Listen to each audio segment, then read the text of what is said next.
Welcome to our video journey where we explore the fascinating world of pronunciation, unraveling the mysteries behind each word and its usage. In this video, the word is abruptness. Abruptness. Abruptness.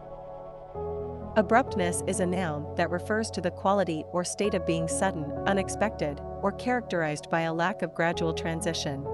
It's used to describe the abrupt or unanticipated nature of an action, change, or behavior. Here are some examples. Example number 1. Her abruptness in the meeting left everyone puzzled.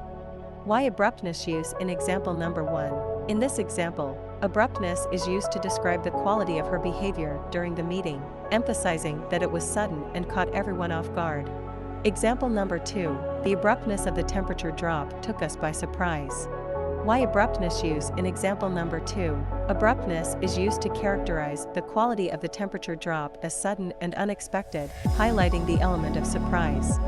Stay tuned for more linguistic wonders and join us in unlocking the magic of language. Thanks for watching, and until next time, keep speaking, writing, and embracing the beauty of words.